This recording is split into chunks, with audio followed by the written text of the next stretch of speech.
الذي خلق 7 سماوات طباقا ما ترى في خلق الرحمن من تفاوت فارجع البصر هل ترى من فطور إن الحمد لله نحمده ونستعينه ونستغفره ونعوذ بالله من شرور أنفسنا وسيئات أعمالنا من يهده الله فلا مضل له ومن يضلله فلا هادي له أشهد أن لا إله إلا الله وحده لا شريك له وأشهد أن محمدا عبده ورسوله قال الله تعالى في كتابه الكريم يا أيها الذين آمنوا اتقوا الله حق تقاته ولا تموتن إلا وأنتم مسلمون يا أيها الذين آمنوا اتقوا الله وقولوا قولا سديدا يصلح لكم أعمالكم ويغفر لكم ذنوبكم ومن يطع الله ورسوله فقد فاز فوزا عظيما أما بعد فإن أصدق الحديث كتاب الله وخير هدي محمد صلى الله عليه وسلم وشر الأمور محدثاتها فإن كل محدثة في الدين بدعة وكل بدعة ضلالة وكل ضلالة في النار أما بعد. Para jamaah yang dirahmati oleh Allah Subhanahu wa taala, alhamdulillah kita bersyukur kepada Allah Subhanahu wa taala atas segala limpahan nikmat Allah Subhanahu wa taala kepada kita semua. Di antara kenikmatan Allah Subhanahu wa taala, Allah turunkan kepada kita ashmalal kitab, sebaik-baiknya kitab, yaitu Al-Quran, selengkap-lengkapnya tuntunan dan syariat. Dan juga dari nikmat Allah Subhanahu wa taala, Allah utus kepada kita afdalar rusul, sebaik-baiknya nabi, bukan hanya seorang nabi, tapi di antara para anbiya, bahkan di antara ulul azmi minar rusul, di antara rasul-rasul Allah yang terbaik, kita dijadikan, diutus kepada kita, yaitu Nabi Muhammad sallallahu alaihi wasallam, nabi dan rasul yang terbaik, yang derajatnya paling tinggi di sisi Allah Subhanahu wa taala. Juga dari nikmat Allah Subhanahu wa taala, kita dijadikan umatnya Rasulullah sallam, khairu ummah ukhrijat linnas, sebaik-baiknya umat. Jika kita bersifat dengan sifat yang Allah sebutkan dalam Al-Quran, sebaik-baiknya umat yang Allah keluarkan untuk manusia, sebagai hujjah, estafet dakwah dari Nabi sallam, menyuruh kepada yang ma'ruf, menyuruh kepada kebaikan sesuai syariat, dan menjelaskan keburukan, menjelaskan bahaya yang mungkin menimpa bagi sesama makhluk, dari merupakan bentuk kasih sayang kita kepada saudara kita, kepada manusia-manusia sesama makhluk, agar mereka tidak tertimpa azab Allah Subhanahu wa taala. Para jamaah yang dirahmati Allah Subhanahu wa taala, salawat dan salam semoga tercurah kepada Rasulullah sallallahu alaihi wasallam, sebaik-baiknya makhluk yang Allah kirimkan kepada kita semua.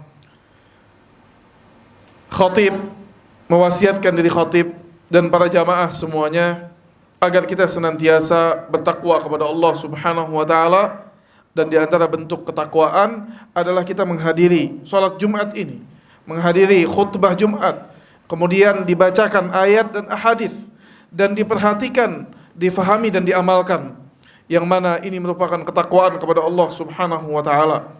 Karena dengan takwa ini Allah Subhanahu wa taala jadikan di antara kita dan api neraka Allah Subhanahu wa taala penghalang. Takwa adalah amalan, takwa adalah aplikasi, takwa adalah bentuk nyata keimanan seorang hamba kepada Allah Subhanahu wa taala.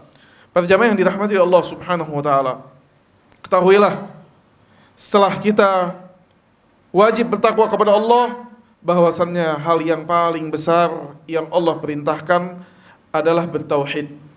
Hal paling besar dari seluruh perkara amr bin ma'ruf, perintah untuk melakukan yang ma'ruf, adalah mentauhidkan Allah Subhanahu wa taala. Dan hal yang paling besar yang Allah larang adalah berbuat syirik, entah itu dengan lisan, entah itu dengan keyakinan hatinya, entah itu dengan amalan perbuatan. Karena Allah Subhanahu wa taala di surat Al-Baqarah, kita lihat perintah pertama setelah Allah jelaskan tentang sifat orang mukminin, kemudian Allah jelaskan sifat orang kafirin, kemudian Allah jelaskan sifat orang-orang munafik. Allah bagi manusia menjadi 3 bagian. Setelah itu Allah seru mereka semua, ya ayyuhan nasu ubudu rabbakum. Ini perintah pertama. Wahai seluruhnya manusia, entah yang nanti bersifatnya beriman, entah yang nanti bersifatnya sikapnya kafir atau munafik, seluruhnya Allah panggil, ya ayyuhan nasu ubudu. Wahai seluruh manusia, sembahlah Allah subhanahu wa ta'ala. Ubudu rabbakum, sembahlah Rabb kalian. Kenapa? Yang menciptakan kalian dan orang-orang sebelum kalian. Ini perintah pertama, kata para ulama mufassirin. Dari Syekh Abdullah bin Muhammad Amin Syangqiti mengatakan, perintah pertama dalam Al-Quran menyembah Allah subhanahu wa ta'ala. Disuruh kita beribadah hanya pada Allah subhanahu wa ta'ala. Kemudian Allah sebutkan alasan-alasannya. Kenapa? Allah yang menciptakan kalian, Allah yang menciptakan orang-orang sebelum kalian, Allah yang menciptakan orang tua kalian, Allah ciptakan langit, Allah ciptakan bumi, Allah hamparkan bumi, Allah turunkan hujan, Allah tumbuhkan tumbuhan. Seluruhnya itu dalil agar kalian menyembah hanya pada Allah subhanahu wa ta'ala. Seluruh itu semua dalil agar kalian tidak berbuat syirik kepada Allah subhanahu wa ta'ala. Kemudian setelah itu Allah perintahkan untuk kita beriman bahwasanya Quran yang diturunkan ini adalah Al-Quran yang diturunkan kepada Muhammad SAW, kalamullah, wahyu dari Allah subhanahu wa ta'ala. Jika kita menolak, jika manusia menolak, Allah tantang mereka untuk mendatangkan satu surat yang semisal dengannya. Para jamaah yang dirahmati Allah subhanahu wa ta'ala, maka ini perintah pertama dan itu larangan pertama yang ada dalam Al-Quran. Kemudian para jamaah yang dirahmati Allah subhanahu wa ta'ala, adapun pada khutbah Jumat kali ini, insyaallah kita akan mau memahami, ingin memahami beberapa manfaat dari surat yang Allah turunkan kepada Rasulullah SAW, surat Makkiyah, yaitu surat At-Tin. Allah subhanahu wa ta'ala berfirman di dalam Al-Quran, itu dalam surat At-Tin, Wat-Tini Waz-Zaitun. Allah bersumpah di 3 ayat pertama. Di ayat pertama Allah mengatakan Wat-Tin, demi At-Tin, demi Az-Zaitun. Yang kedua, Wa-Turi Sinin, demi Tur, yaitu bukit yang diutus di sana, Turi Sina, Nabi Allah subhanahu wa ta'ala. Wa hadzal baladil amin, sumpah yang ketiga, demi negeri yang aman ini. Para ulama mengatakan Allah bersumpah dengan makhluknya di dalam ayat ini. Adapun makhluk, kita manusia, tidak boleh bersumpah kecuali dengan nama Allah subhanahu wa ta'ala, atau sifat Allah, atau dengan apa yang Allah lakukan. Dan ini yang diajarkan oleh Rasulullah SAW. Rasulullah bersabda, man halafa bi ghairillah faqad asyrak. Barang siapa yang bersumpah dengan selain nama Allah, maka dia telah berbuat apa? Syirik. Sekalipun itu dengan nama Nabi, sekalipun itu dengan nama kedua orang tua kita, sekalipun itu dengan nama orang yang kita besarkan, karena hakikatnya tidak ada yang lebih besar daripada Allah subhanahu wa ta'ala. Adapun Allah subhanahu wa ta'ala Rabbul Alamin, ia boleh bersumpah dengan namanya, dengan sifatnya, dengan apa yang dia lakukan, juga dengan makhluknya. Kalau Allah subhanahu wa ta'ala bersumpah dengan makhluknya, dengan ciptaannya, menunjukkan ciptaan tersebut adalah ciptaan yang besar sebagai ayah tanda. Ciptaan tersebut ciptaan yang manfaatnya luar biasa, sebagai tanda bahwasannya Allah ala kulli syai'in qadir. Allah maha mampu atas segala sesuatu. Maka dalam surat At-Tin Allah bersumpah 3 kali dalam 3 ayat. Yang pertama Wat-Tini Waz-Zaitun tadi, wa Turi Sinin, demi Jabal Tur, Turi Sina, wa hadzal baladil amin, demi negeri yang aman ini. Para ulama berbeda pendapat. Sebagian mengatakan Wat-Tin Waz-Zaitun yang dimaksud betul-betul Allah bersumpah dengan buah tin dan buah zaitun yang luar biasa kaya manfaatnya.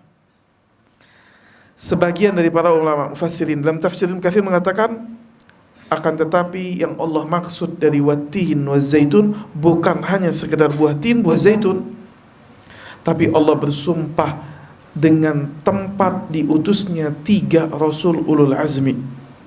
Di antara para nabi dan rasul, ada nabi-nabi dan rasul yang paling utama. Ada 5 nabi ulul azmi. Yang pertama Nabi Nuh, Nabi Ibrahim, Nabi Musa, Nabi Isa, dan Nabi Muhammad SAW.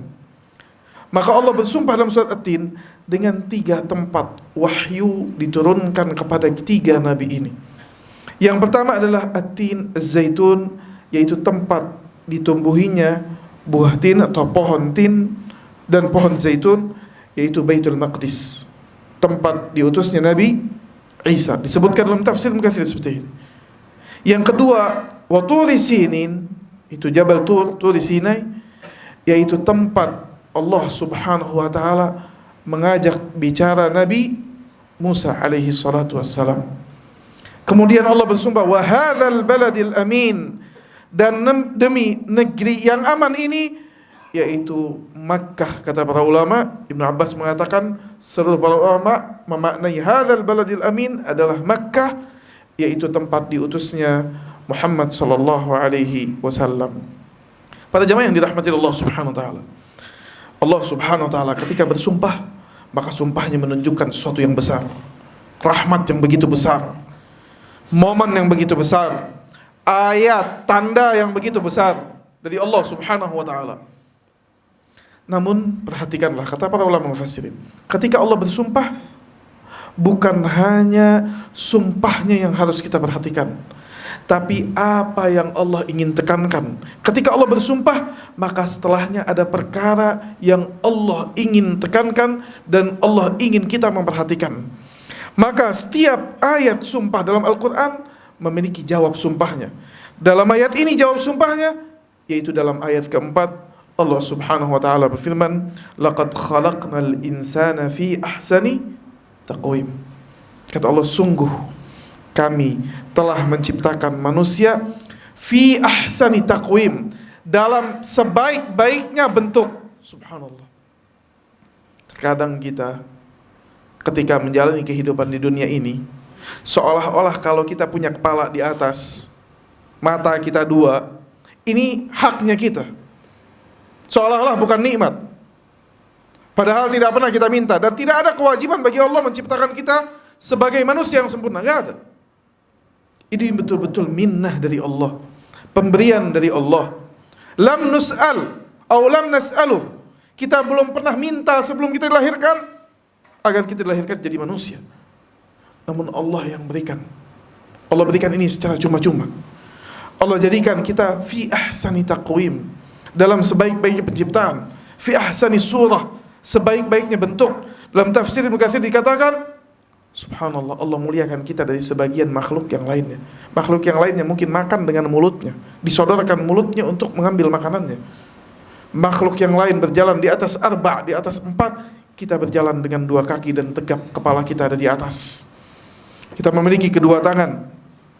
Dan sebutkan seluruh nikmat satu persatu dari tubuh kita, demi Allah, luar biasa kenikmatannya dan tidak bisa kita syukuri secara sempurna. Maka Allah katakan, laqad khalaqnal insana fi ahsani taqwim, sebaik-baiknya penciptaan. Kemudian apa kata Allah? Thumma radadnahu asfala safirin. Kemudian kami rendahkan lagi dia menjadi tempat asfala safirin, di tempat yang paling bawah. Apa asfala safirin dalam tafsir Mukatsir? Yaitu Allah setelah ciptakan dia dengan sempurna, kemudian Allah kembalikan mereka tempat kembalinya ke dalam neraka Allah Subhanahu wa taala. Allah hinakan. Asfala safirin. Illa alladzina amanu. Kata Allah, kecuali orang-orang yang beriman. Orang-orang yang beriman, dia sama, tadinya kita sama, mau mukmin, mau kafir, mau munafik, diciptakan oleh Allah Subhanahu wa taala fi ahsani taqwim, sebaik-baiknya penciptaan. Kemudian punya kemungkinan yang sama, ditakdirkan kalau tidak mau masuk ke dalam pengecualian, masuk ke dalam neraka Allah fi asfali safirin. Illa alladzina amanu, kecuali orang yang beriman. Siapa yang beriman? Iman ini yaitu berilmu tentang Allah, kenal siapa itu Allah. Berilmu tentang Nabi SAW, siapa itu Nabi, siapa yang mengutusnya, apa yang dia bawa. Berilmu tentang agama Islam dengan dalil, mengetahui dalilnya, perintahnya, larangannya. Menjadikan Al-Quran sumbernya bukan manusia, manusia hanya perantara menyampaikan Al-Quran. Sumbernya adalah Al-Quran. Kalaupun sumbernya manusia, maka satu-satunya manusia yang menjadi sumber Rasulullah SAW. Tidak ada yang lain. Ini orang yang beriman. Orang yang beriman yang berpulang kepada Al-Quran. Bukankah Allah telah turunkan kepada kita Ashmalal kitab, selengkap-lengkapnya kitab. Namun subhanallah kita dijauhkan dari kitab. Kita malas berpulang kepada Alkitab, kepada Al-Quran. Maunya dijelaskan, maunya ada yang belajar kemudian datang menjelaskan. Padahal mukjizat paling terbesar kepada Rasulullah SAW apa? Al-Quran. Syekh Abdullah bin Muhammad Amin Syinqiti mengatakan, dan para mufassirin, orang-orang muslimin, kaum muslimin, orang Islam tidak bisa dikalahkan oleh orang-orang kafir kecuali dengan dua perkara. Perkara pertama, dijauhkan dia dari kitabnya. Jauhkan dia. Tidak bisa membacanya, tidak memahami artinya, tidak memahami tafsirnya. Dijauhkan dia dari kitabnya. Yang kedua, tazkir. Kalau ada yang memahami kitabnya, dibungkam, disuruh diam, agar mukjizat ini tidak keluar. Kalau tidak dengan dua ini, maka haknya Al-Quran tidak bisa dibendung. Hidayah Al-Quran tidak bisa dibendung. 1400 tahun sebuah aturan, karena aturannya datang dari Rabbul Alamin, tidak ada khalal, jangankan salah, celah sedikit pun untuk zalim tidak ada. Kata Allah Subhanahu wa taala, kalau datangnya dari selain Allah, maka akan berbeda, berbenturan ayat dengan ayat, saling berbenturan. Law kana min 'indi ghairillah lawajadu fihi ikhtilafan katsiran. Kalau datangnya Al-Qur'an dari selain Allah, maka akan banyak perbedaan pendapat di dalamnya. Illal ladzina amanu, kecuali orang beriman. Kemudian setelah imannya apa? Wa 'amilus shalihat. Kalau cuma beriman, tahu ini hak, Abu Jahal tahu kalau Nabi Muhammad itu Nabi. Abu Talib itu tahu kalau Nabi Muhammad itu Nabi. Orang-orang kafir tahu kalau Nabi Muhammad itu Nabi. Abu Jahal, Abu Lahab tahu kalau Ka'bah itu Baitullah. Tapi tahu tidak langsung menyelamatkan kita. Ternyata tahu harus diiringi dengan amalan. Allah katakan wa 'amilus shalihat. Mereka yang mengamalkan apa yang mereka ketahui dari perkara yang hak. Illal ladzina amanu wa 'amilus shalihat falahum ajrun ghairu mamnun, kata Allah. Maka bagi mereka pahala yang tidak akan terputus. Apa? Kalau tadi dimasukkan asfala safirin, yang tidak mau beriman, bagi mereka yang dikecualikan, Allah masukkan ke dalam jannah Allah Subhanahu wa ta'ala. Barakallahu li wa lakum fil Qur'anil azim wa nafa'ani wa iyyakum minal ayati wa dzikril hakim. Aqulu qawli hadza wa astaghfirullaha li wa lakum innahu huwas samiul alim. Alhamdulillah, alhamdulillah wassalatu wassalamu ala Rasulillah. Alhamdulillahilladzi anzala ilaina ashmalal kitab wa arsala ilaina afdhalar rusul wa ja'alana khaira ummatin ukhrijat lin-nas.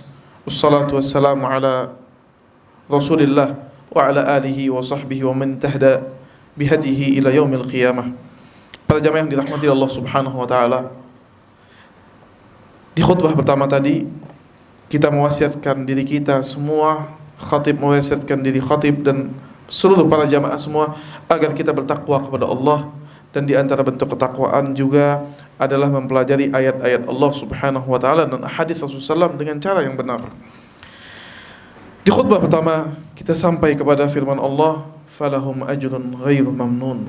Maka orang yang beriman ini mendapatkan pahala yang tidak akan terputus, ganjaran yang tidak akan terputus, nikmat yang tidak ada habisnya.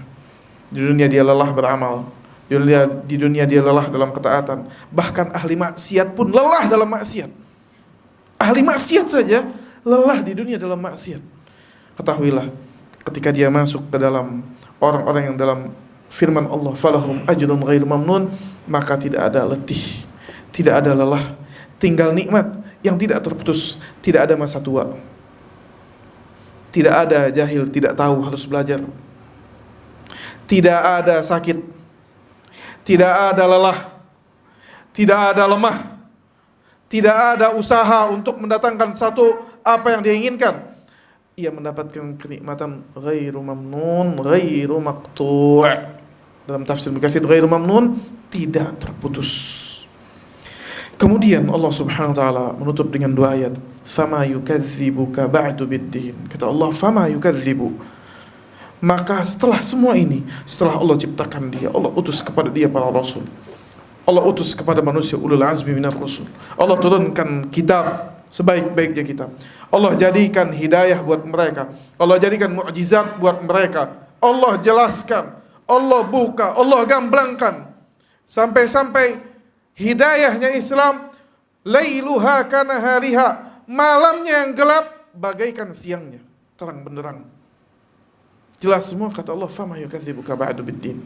Setelah ini, apa perkara yang mereka menjadikan mereka tidak yakin Allah akan membangkitkan mereka? Lihat para jamaah yang dirahmati Allah SWT. Ayat-ayat Makkiyah, rata-rata surat Juz Amma itu ayat Makkiyah, ayat yang diturunkan sebelum apa? Rasulullah hijrah. Isinya penekanan terhadap iman kepada Allah dan hari kiamat. Kenapa harus iman terhadap hari kiamat? Orang kalau dasarnya sudah salah, tidak yakin dia akan dihisab, susah dia beramal. Karena nikmat dunia ini zahir, nampak. Orang-orang kafir ketika Allah katakan Allah menciptakan sab'a samawatin tibaqa, ada 7 lapis langit, mereka katakan kami tidak lihat ma ra'aina 7 lapis langit. Enggak ada 7 lapis langit. Yang kami lihat ini langit cuma satu. Ma ra'aina, kami enggak lihat. Karena orang kafir keimanannya dengan apa yang mereka lihat. Tapi Allah Subhanahu wa taala menjelaskan dalam Al-Qur'an tentang yaumul hisab dengan adillah, dengan bukti yang nyata. Bukankah Allah yang menciptakan kalian? Allah yang menciptakan kalian dari Adam, dari tidak ada sampai ada. Fama yukadzibuka ba'du biddin. Kenapa kalian harus mendustakan yaumul hisab? Bukankah mengembalikan ciptaan itu lebih mudah daripada menciptakan penciptaan pertama? Maka orang-orang kafir ketika mendustakan, tidak percaya ada yaumul hisab, mereka mengatakan bagaimana mungkin kami dibangkitkan setelah tulang belulang kami hancur dengan tanah. Subhanallah, mudah bagi Allah SWT. Namun sebagian orang menyangka cukup yakin akan dihisab. Tidak. Keyakinan terhadap yaumul akhir ini berderajat. Efeknya berpengaruh terhadap amal saleh. Orang ketika sedang bermaksiat, maka keyakinan dia terhadap yaumul akhir itu berkurang. Orang ketika dia melanggar perkara yang Allah haramkan, saat itu dia berkurang keyakinannya terhadap yaumul akhir. Kenapa tidak bisa berkurang? Kata Allah Subhanahu wa taala, "Faman ya'mal mithqala dzarratin khairan yarah." Orang yang mengamalkan satu titik sedikit kecil kebaikan dia lihat. Satu titik kejelekan dia lihat. Bagaimana setelah itu dia bisa bermaksiat? Karena keimanannya yang turun. Kata Allah, fama yukadzibuka ba'du biddin. Bahkan Aisyah radhiyallahu taala anha mengatakan, kalau seandainya yang pertama kali turun dari ayat Al-Quran itu langsung suruh sholat, suruh zakat, suruh puasa, suruh haji, mana yang halal, mana yang haram, maka sedikit yang masuk Islam. Tidak ada mungkin yang masuk Islam. Tapi di Mekah 13 tahun Nabi berdakwah, Allah turunkan kepada dia ayat-ayat pondasi beriman terhadap yaumul akhir. Ketika pondasinya sudah dibangun, dia yakin akan bertemu dengan Allah. Dia yakin ada yang menciptakan dia. Dia yakin bahwa setelah kehidupan ini ada kematian yang menjadi hidup abadi, dihisab, maka saat itu mudah bagi dia beramal. Orang yang sulit beramal, kurang imannya terhadap yaumul akhir. Orang yang sulit beramal, kurang imannya terhadap Allah Subhanahu wa ta'ala. Kemudian Allah katakan, alaihissallah bi ahkamil hakimin. Bukankah Allah sebaik-baiknya yang menghakimi, dan dari keadilan hukum Allah Subhanahu wa taala yaumul qiyamah, dari kesempurnaan keadilannya Allah dirikan yaumul hisab agar orang-orang kafir tidak merasa dirinya dizalimi. Padahal Allah Maha Alim, Allah Maha mengetahui. Tidak perlu Allah nampakkan amalannya satu-satu. Kalau Allah masukkan dia ke dalam neraka, Allah tidak akan zalim. Tapi dengan kesempurnaan keadilan Allah, Allah hisab mereka. Allah buka amalan-amalan mereka sehingga mereka menyaksikan sendiri hasil apa yang mereka tuai. Para jamaah yang dirahmati Allah Subhanahu wa taala, maka ini sedikit yang kita bisa fahami dari ayat-ayat Allah Subhanahu wa taala Mudah-mudahan kita diberikan oleh Allah Subhanahu wa taala hidayah untuk memahami ayat Allah dan dijadikan pemahaman kita sebagai pemimpin kita, guideline-nya kita dalam menjalani kehidupan, sehingga hidup di dunia sesuai dengan apa yang Allah ridhai dan bertemu dengan Allah Subhanahu wa taala di akhirat dengan apa yang kita ridhai. Para jamaah yang dirahmati Allah Subhanahu wa taala, innallaha wa malaikatahu yusalluna 'alan nabi ya ayyuhalladzina amanu sallu 'alaihi wa sallimu taslima. Allahumma shalli 'ala Muhammad wa 'ala ali Muhammad kama shallaita 'ala Ibrahim wa 'ala ali Ibrahim wa barik 'ala Muhammad wa 'ala ali Muhammad kama barakta 'ala Ibrahim wa 'ala ali Ibrahim fil 'alamin innaka Hamidum Majid. Allahumma rabbana zalamna anfusana fa in lam taghfir lana wa tarhamna lanakunanna minal khasirin wa tub 'alaina innaka antat tawwabur rahim. Allahumma ya dzal jalali wal ikram, Allahumma arhamna bil Qur'an waj'alhu lana imama wa huda wa nura wa rahmah. Allahumma dhakkirna minhu ma nusina wa 'allimna minhu ma jahilna warzuqna tilawatahu ana al-lail wa atraf an-nahar waj'alhu lana hujjatan ya rabbal alamin. Allahumma aslih lana dinana allati huwa ismatu amrina wa aslih lana dunyana allati fiha ma'ashuna wa aslih lana akhiratana allati ilayha ma'aduna waj'alil hayata ziyadatan lana min kulli khairin waj'alil mauta rahatan lana min kulli syarr. Allahumma rabbana atina fid dunya hasanah wa fil akhirati hasanah wa qina adzaban nar. Allahumma rzuqna rizqan halalan tayyiban fid dunya wal akhirah. Allahumma rzuqna rizqan halalan tayyiban. Allahumma kfina bihalalika an haramik wa bika amman siwak. Rabbana ighfir lana wa liwalidina warhamna warhamhuma kama rabbayana shighara.